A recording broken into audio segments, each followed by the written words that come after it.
Здравствуйте, уважаемые зрители канала. Меня зовут Олег, и со мной в студии Андрей Хмельницкий. Пожалуйста, Андрей. А, Здравствуйте, уважаемые зрители. И мы продолжаем сегодня затронутую тему, связанную с процессом познания. Мы говорили в прошлый раз о том, что существуют разные ступени познания. Мгм. Вот, если мы занимаемся духовной практикой, то есть вот это трансцендентальное познание. Вот сначала идет познание на уровне превращения себя в цивилизованного человека, в упорядоченного человека, в ответственного человека. Следующий этап – это трансцендентальное познание, что не просто вот заниматься хорошей, правильной деятельностью, нужно еще эту деятельность связывать с Богом, потому что иначе эта деятельность будет вся неполноценная, то есть она обязательно где-то провалится, потому что надо очень хорошо себе запомнить, что даже хорошая деятельность, если она совершается на материальном уровне, она имеет начало и конец. И вот как долго она продержится, хорошая, или правильная деятельность, зависит от того, насколько ты вот этот процесс познания связываешь с Богом. Мгм. И поэтому мы сейчас немножко более подробно остановимся на трансцендентальном познании. Но нужно еще заметить такой момент, что каждый вид познания, о которых мы говорили, вот трансцендентальное познание, и это которое выводит тебя с материального на духовный уровень. Мгм. И третье – это Конфиденциальное. конфиденциальное познание, когда ты в близких взаимоотношениях с Богом Мгм. находишься, Доверительное, познаешь, confident, да. доверительное. Не только доверительно, это означает, confident означает, что тебя убеждает, то есть порождает доверие у тебя вот этим вот словам. То есть тебе говорят, лично тебе говорят какие-то сведения, которые убеждают тебя сделать какой-то правильный шаг. Ну, как вот я пример приводил, Мгм. что вы делаете предложение кому-то, то это должно делаться лично, Мгм. тогда это будет конфиденциально. Если нет, ты убеждаешь противоположную сторону, что да, надо этот шаг совершить, да? Если этого не будет, если так, нормальный человек, более или менее цивилизованный, зрелый человек, он никогда на вот это вот не отреагирует. На всякий случай, когда ты что-то там говоришь, когда ты сам в этом не уверен, не убежден. И это Мгм. почувствует сразу. Поэтому конфиденциальность, она является таким очень важным моментом, доказательством твоей серьезности в их вот отношений. И что убеждают, да, это серьезный ответственный человек, ему можно, как говорится, довериться. Вот так Мгм. вот. Но я не говорю сейчас, что можно как бы и обмануться, но это как бы от нас самих же и зависит в конечном итоге. Так вот, трансцендентальное познание имеет свою какую-то методику, то есть каждый из уровней познания или ступеней познания имеет какую-то свою определенную методику и имеет какую-то цель и задачу свою определенную. Так вот, материальное познание – это оно все сводится к чему? Сводится к тому, чтобы добиться лучшего материального результата, количественного результата, как мы говорили, когда человек работает в материальном сознании, то есть он себя ассоциирует с материей, считает себя частью материального мира, то тогда у него все это идет как бы на количество. Мгм. Не на качество в основном, а на количество. Он потому что не понимает, что главная составная часть в духовной жизни – это качественная сторона. Потому что когда мы попадаем в этот материальный мир, душа попадает, она теряет это качество под воздействием вот этой материальной энергии, потому что материальная энергия, она так и называется, энергия худшего качества или худшего свойства, а духовная, значит, называется лучшего свойства, превосходная энергия. То есть, почему она превосходная? Мы говорили об этом, потому что она живая, она имеет потенции две, она вечная. А материальная энергия – это просто материал, поэтому она называется материя, материал, из которого создаются какие-то временные формы. Она тоже вечная материя, то есть она существует вечно, постоянно существует. Ну, вот она может трансформироваться из духа материи, материя в дух Мгм. может превращаться. Такие есть трансформации. Но она существует вечно, материя тоже. Но проблема в чем? Проблема в том, что материя создает временные формы. И поэтому все привязывание себя к результату, вот эта страстная погоня, вожделение, что вот я хочу этого добиться, мне это нужно, чтобы у меня больше было количество, тогда меня будет ценить больше, больше денег, больше славы, больше известности и так далее. Там. Ну хорошо, Господь помогает, говорит, пожалуйста. И вот ради этого вот эти все познания выполнять, совершаются. Как занять верховное положение над всеми. То есть весь Мгм. все познание, вот это материальное, оно на это нацелено в основном. Или как вот в зависимости от характеристики или качества человека, от его характера, он либо может правильными методами это пользоваться, да, благочестивыми, либо невежественными способами, там, мошенничество, например, там, обман, да, Мгм. манипуляции, еще какие-то вещи. И вот целью и задачей такого познания это занять какое-то доминирующее положение в этом материальном мире. А постепенный вот этот переход к следующей ступени, он уже помогает человеку понять, что существует другая реальность, и что в этой реальности нужно жить, что нужно постепенно вот эту вот погоню за вот этой морковкой перед носом, то есть за результатом материальным, за количественным результатом нужно прекратить, потому что даже если ты эту морковку поймаешь, это будет недолговечно, то есть ты потратишь кучу энергии, Мгм. кучу времени, в конечном итоге ты эту морковку съешь, и придется потом за следующей морковкой бегать, вот и все. Мгм. То есть количественно это так все. Вот, а качественно, если ты вовлекаешься в духовную жизнь, то тогда духовная жизнь позволяет все это не, не превращать в эту в пустую гонку, а ну, более качественно распоряжаться тем ресурсом, который тебе дается, даже этот материальный ресурс. Потому что основной наш ресурс– это наша душа, частица духа, которая бессмертна, совершенно, полностью все у нее есть, все необходимое есть для того, чтобы самостоятельно существовать. Но выше Панишат сказано, что Ом Пурнам, даже не мантра, это называется начальная молитва, то есть вступление к Ишапанишат. Там говорится, что Господь создает вот такие вот частицы, то есть они эманируют из него. Не то, что он их сотворяет, создает как бы из какой-то материи, из чего-то еще. Они из него выходят, то есть это как бы от Мгм. него отделяются эти частицы, как такие экспансии, пленарные экспансии. И вот они, каждая вот такая отделившаяся от него частица обладает всеми характеристиками, качественными характеристиками, которые имеет сам Господь. Вот. Мгм. И поэтому все необходимое есть, да. Даже здесь в материальном мире сказано так, что вот есть вот эти 24 материальных элемента, которые обеспечивают душу, которая не захотела быть с Богом, обеспечивают ее всем необходимым, всеми ресурсами. Для чего? Для того, чтобы она в конечном итоге осознала свое место в этом вот абсолютном целом. Чтобы она, вот эта частица, поняла, что здесь не место, ненормальное место, что нужно вот свое естественное вот это так называемое конституциональное положение, то есть вечно закрепленное положение, неизменное положение. Мгм. Некондициональное состояние вот этого, что сегодня одно условие, завтра другое условие, я сегодня хочу так, а завтра хочу вот так, это у меня не получилось, дай-ка я теперь вот так попробую. Ну вот так. И поэтому цель задачи вот этого трансцендентального, цель такая, это именно Господь говорит, что целью являюсь я, я являюсь Мгм. целью. Это повторяется в Бхагавадгите там десятки раз, он говорит, что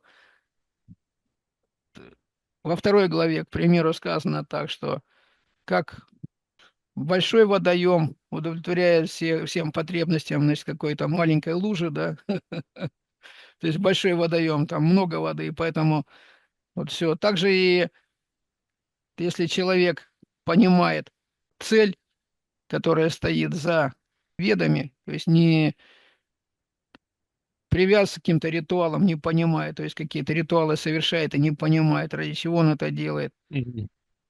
Ну, как правило, человек, который где-то из материального плена еще не до конца выбрался, опять-таки он материальный уровень заставляет его количественно. Что я с этого? Я ж трачу свою, якобы он говорит, я ж трачу свою энергию здесь на это познание.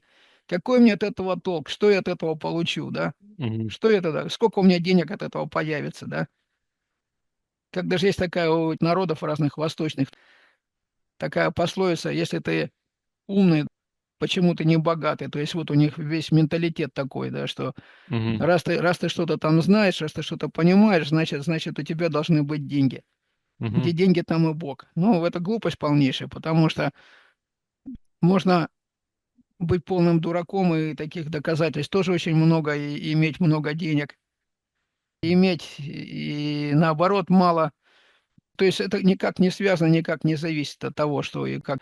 Ну, а если ты в духовном ходишь сознании, то Господь говорит, я тебе даю все необходимое, чтобы ты как бы вот мне служил, на служение. И, естественно, твой материальный достаток, он Мгм. включен в добросовестное исполнение твоих своих обязанностей. Если ты просто добросовестно свои обязанности выполняешь, тебе все необходимое будет присутствовать у тебя. Все будет всегда, постоянно. Как ты только скажешь, да мне вот этого чего-то не хватает, где-то вот все. И вот Ишапанишат, вот она делает такой вывод, что самое главное для таких частиц, это чтобы свою вот эту полноту ощутить, это значит восстановить свою связь, Мгм. возродить свою связь. Она есть, эта связь, ну то есть пробудить ее, пробудить, осознать, что ты связан постоянно, и поэтому этот канал ты пока вот не задействуешь вот никак. Ты пытаешься там вот за этой морковкой бегать, а вот у тебя есть самый совершенный способ, по которому, как говорится, под носом у тебя прямо тут находится скатерть-самобранка, которая фактически тебе все, что хочешь, может доставить ее прямо сейчас. Мгм. Потому что Господь любит. И, кстати, вот в Шримад Бхагаватам там есть вот эта же история, помните, с Брахманом Судамой, который, ну, нищенствовал, бедствовал и так далее. И ему жена говорит, пойди, ты же учился вместе там с Господом в одной школе, когда Господь там роль обычного человека здесь исполнял. Да-да-да-да-да-да. Он пошел и из чувства любви и уважения как к другу пришел какими-то подарками. Вот тоже как бы личностный момент такой, да. Мгм. Пришел с какими-то подарками, подарил. Господь такой радостный, о, ты пришел, Мгм. тут мне подарил подарки и так далее. Мгм. И он совершенно забыл, что его жена послала попросить Мгм. что-то.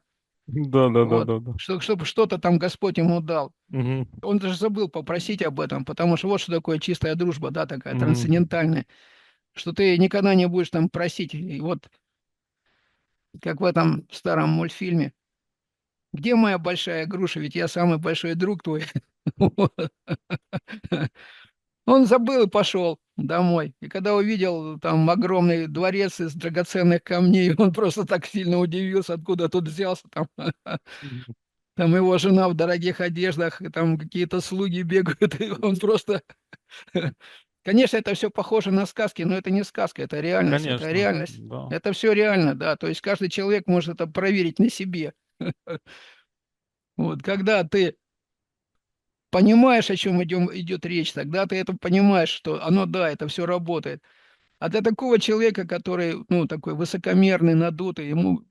Поэтому вот цель познать Кришну, познать этого величайшую персональность божественной природы, то есть величайший характер, вот этот личностный аспект, понять Мгм. его, да, и принять его как авторитет вышестоящий. И в то же время, а задачей является выработка в себе вот этого чувства, вот этого смирения, скромности. Это задача такая.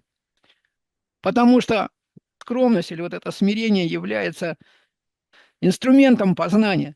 Мгм. То есть это трудно понять, это ж как может вот черта характера какая-то, какое-то личное качество быть методом познания. А вот именно так оно и есть. Это об этом и говорится, что Господь, Он дает все эти инструкции, все эти знания, в том числе вот эти веды, любые священные писания, Он дает их в неискаженном виде. Он позаботился о том, чтобы каждый прочитавший вот этот истинный текст, настоящий текст, не переделанный какими-то демонами и так далее, как кто-то там что-то там чего-то там сделал не так, чтобы у тебя сразу же прояснение, потому что говорится, что все духовное, а тексты священных писаний не духовные, оно является самоочевидно, самосветящимся.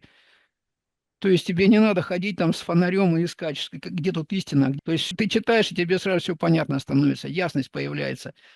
И таким образом, благодаря этой ясности, у тебя появляется понимание.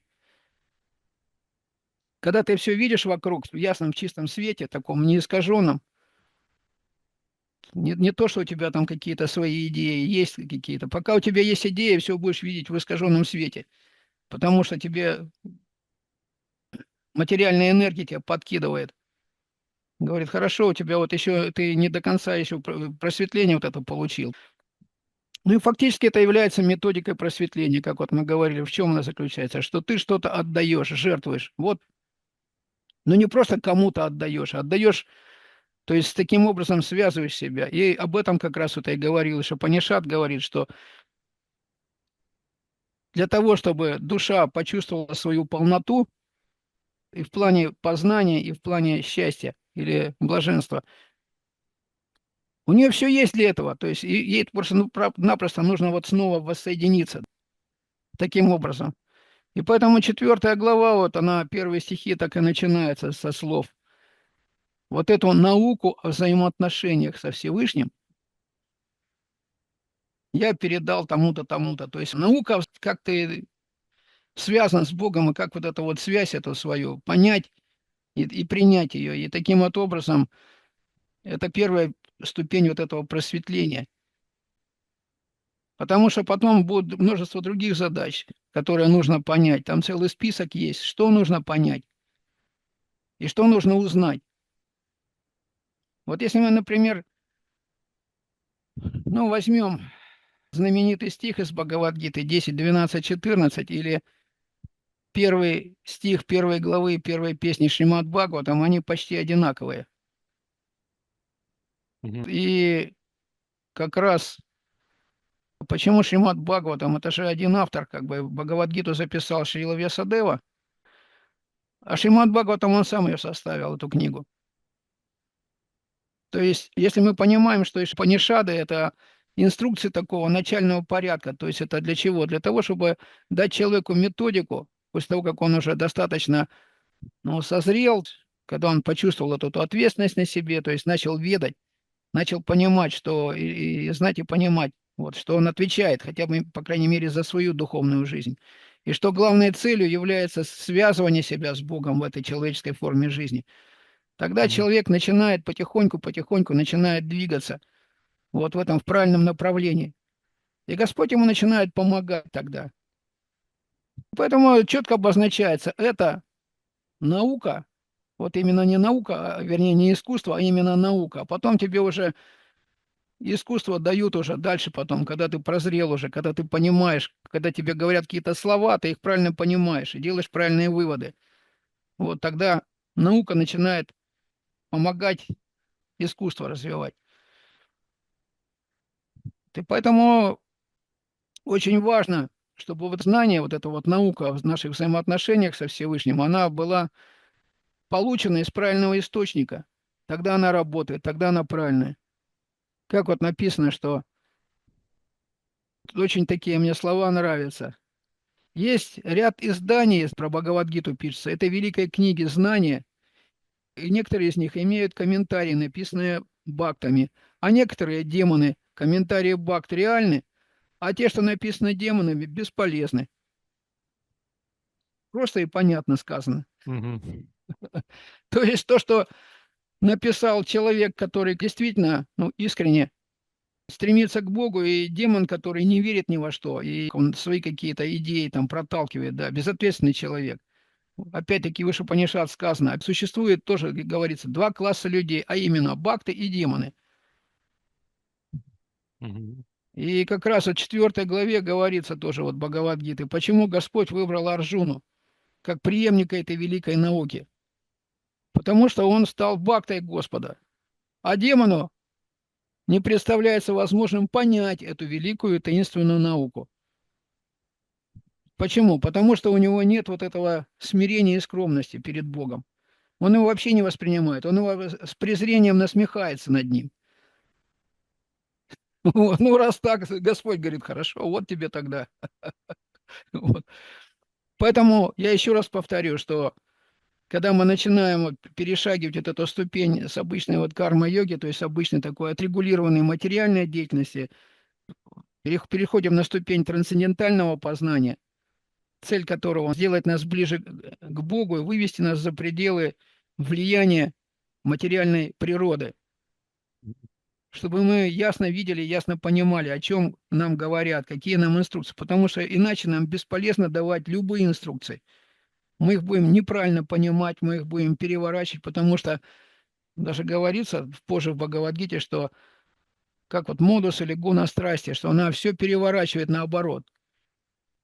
То есть, когда ты находишься под влиянием этого модуса, ты видишь нереальную картину мира, нереальность какую-то вокруг себя. И поэтому говорится, что комментарии Бхакт реальны, а демоны нереальны. То есть бесполезны, потому что они сочиняют их сами. Мгм. Далеки от действительности, от реальности, далеки. Они ее не видят просто и не верят в нее, поэтому. Ну, поэтому как бы смысл-то в чем, что нужно вот именно опять-таки развить себе это качество, развить себе качество смирения и такого почтительного отношения к Богу, тогда ты начнешь вот это все понимать. Так вот, Шримад Бхагаватам, она, вот первая глава, первая песня, первый стих, она говорит как раз, что ты уже должен научиться понимать и в какой-то степени знать, что Господь вот Он вот это, что Господь вот Он вот это, вот это, вот это, вот это, там целый список большой, да, что Он там повод к любому поводу, что Он, то есть начало всех начал, да, что Он контролер, что Он, и, короче говоря, все те же самые вот эти вот постулаты, если ты их не понял, если ты их не понял, то твое положение остается шатким, то есть ты не сможешь выйти за пределы материи. То есть ты должен несколько раз услышать и один раз это увидеть сам напрямую, непосредственно, сам, на практике увидеть.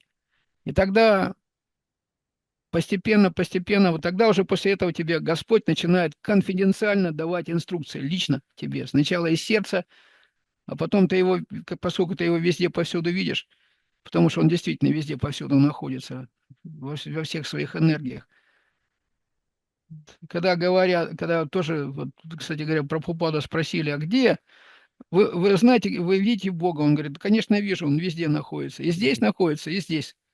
Как-то история была с демоном этим, Хираньякашипу, который спросил у своего сына пятилетнего, он говорит, так где этот Бог? Говорит, почему я его не вижу? Да? Мгм. Он говорит, что? Говорит, вот невежество свое показал. Хотя он там целая там глава, по-моему, или две, там его инструкции там своим женам, вот, когда он там якобы знаток духовной жизни там и так далее, то есть он рассказывает какие-то инструкции, правильные вещи там и прочее, прочее, но это все не связывает с Богом. Вот, и в конечном итоге он сказал, говорит, где он, говорит, в этой колонии тоже, он говорит, да, сейчас я тогда выхватил свой меч, он был очень могущественный, потому что он там какие-то ритуалы проводил на протяжении там сотни лет, которые ему дали огромную мистическую силу. Говорит, сейчас я эту колонну снесу. И он только замахнулся, и оттуда Господь вышел. Мгм.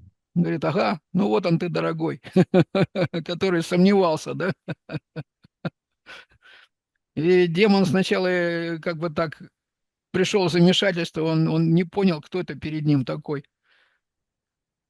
И в конце концов, потом он расстался с жизнью за своей глупости, из-за вот этой. Да. Но сын попросил, говорит, можешь простить моего отца, потому что он, ну, явно был в таком в сильном невежестве. Господь ему сказал, да не переживай, раз у твоего отца такой сын, как ты, то ничего плохого с ним точно не случится, да. Я позабочусь, потому что это тоже великое достижение, что если у какого-то демона появляется в семье какой-то сын, вот, или такой святой человек, там, как сказано, 12 поколений, по-моему, да, вперед и 12 поколений назад, вот, все по Мгм. крайней мере, освобождаются, все освобождаются из этого материального мира. Да. То есть сила чистого бхакти такова, что она, как говорится, намного превосходит вот эти все материальные мистические силы. Так что сейчас подведем итог, что нужно как бы понимать цели и задачи, раз, и освоить методики, соответствующие вот этому уровню. То есть сначала научиться их понимать, а потом уже на основании своего понимания более высокого уровня, повышая уровень понимания, мы начинаем потом практиковать таким образом. То есть когда мы читаем книги авторитетные, неискаженные, вот они просветляют нас, мы начинаем больше понимать, и тогда мы начинаем более полноценно служить или работать, да, полноценно служить, то есть вписываться в процесс служения Богу. И Мгм. таким вот образом происходит вот эта вот самореализация наша. То есть и понимание, и знание. А знание осуществляется под руководством опытных специалистов поначалу. Как вот, когда мы любую профессию какую-то серьезно осваиваем, профессию какую-то, специалиста какой-то в области, обязательно должен быть какой-то практик, который нас этому обучает. И вот эта вот инструкция должна именно от таких людей. И говорится также, что вот мы только что сейчас читали, что человек, который не имеет вот этой скромности, для него не представляется возможности понять, что ему говорят. Мгм. То есть, как мы говорили, ты занимаешь более низкое положение, и тогда это знание само Перетекает, да. перетекает, да. Тебе передают, а ты его перенимаешь таким вот образом. Вот и все. Ты его принимаешь на себя. И таким образом берешь на себя ответственность за дальнейшую сохранность этого знания и передачу дальнейшую. Вот так работает вот эта вот традиция наследования мастерства, или как она называется, парампара, где так и сказано. Парампара, то есть с трансцендентного мира в трансцендентальный она передается, то есть с парам в пара. А еще такой очень важный момент, что поскольку это передается все сверху, вот эти все методики, инструкции все эти передаются сверху вниз, то поэтому обычный смертный человек со своими недостатками, каким бы он там ученым не был, и так далее, со своими этими методами материальными, там типа дедукция, индукция и все остальное, да, эксперименты разные, спекуляции. Обычный человек не может такие инструкции сочинить, потому что эти инструкции приходят оттуда, и нужно к ним серьезно относиться, и тогда ты увидишь, что это дает результат. А когда ты сам что-то сочиняешь, это вот у тебя появляется иллюзия, это я придумал. Я тут создаю свою школу, и не создаю такую парампору, только наоборот. Из Мгм. пара в парам, да. Наоборот, то есть снизу вверх. И потом удивляется, почему же у меня тут все засыпалось, почему же у меня все провалилось. Ну, потому что ты действуешь на материальном уровне, поэтому провалилось. Вот, Мгм. и пытаешься как-то вот этот вот свою материальную какую-то методику, придуманную самим, да, оно не работает ничего. То есть я рассказывал, как вот маленький пример, что лучше положиться на какого-то авторитета, чем на настоящего авторитета, чем вот так вот, не зная, в броду лезть в воду, да, можно, как говорится, захлебнуться и утонуть. Ну да. Так что вот, повторяю еще раз, значит, вот этих ступеней познания существует, у каждой существует своя методика, Мгм. своя цель и задача. Вот, и мы сказали, что целью трансцендентального познания является сам Господь. То Мгм. есть мы начинаем понимать, что Он конечная цель всех наших познаний. А задача выработать себе вот это скромное умонастроение. Выработать Мгм. скромное умонастроение, чтобы это знание, вот это вот методики стали, эти инструкции стали сами перетекать сверху вниз. И тогда говорится, что только такой специалист помогает человеку понять, правильно понять эту инструкцию, правильно понять и правильно действовать потом, сделать правильный вывод и правильно действовать. Потому что если этого не будет, как вот мы только что прочитали, что ты тогда не способен будешь понять, о чем тебе говорят. У тебя Понятно. будет такое вот ложное эго, говорит, да я все знаю уже, что мне говорить. И видно, что человек ничего и не знает, и не понимает, но ему кажется, что он все знает и все понимает. Но на самом деле это все не так, да. Мгм. Вот, нужно вот знать и понимать, что конечная цель это Господь, и что методом, как к нему приблизиться или как начать его познавать, это вот является наше качество скромности, наше качество человеческое. Вот и все. Скромность и смирение. Не потому что, но не искусственно, а искреннее, настоящее смирение. Вот. Не так, что я вот сейчас какой-то результат получу, буду там скромным и смиренным, пока вот я получаю какой-то результат, а потом я, ну, буду опять делать все, что я хочу. Это не работает. В таких вечных процессах это все не работает. Это где-то на материальном уровне такая манипуляция. А если ты попытаешься вот этого своего вышестоящего авторитета каким-то образом обмануть, во-первых, он не поддается этому обману, потому что он настолько уже там просветлен и настолько возвышен, что на него бесполезно вот это вот воздействие какие-то или манипуляции, проводить с ним какие-то, вот и все. Ну, это как бы не вопрос какого-то запугивания, а просто-напросто это как бы, ну, реальность какая-то. Человек, глупый человек может думать, что, вот так без какого-то должного уважения начать кого-то там пытаться как-то унизить его или еще что-то такое. И потом он сам от этого как бы так получает очень серьезные проблемы, такой человек. Поэтому говорится, что преданный или бхакта никогда не будет кого-то унижать. То есть он знает, что любому человеку неприятно, вот когда его унижают. Мгм. И поэтому никогда не будет никому беспокойства какие-то причинять. Поэтому еще раз повторю, первая цель – это Господь, вторая задача – это выработать себе необходимую квалификацию, то есть стать скромным человеком, вот и все. Спасибо Вот на большое. этом мы, Да, наверное, закончим, и всем всего хорошего, и до следующей встречи. До свидания. да. До свидания.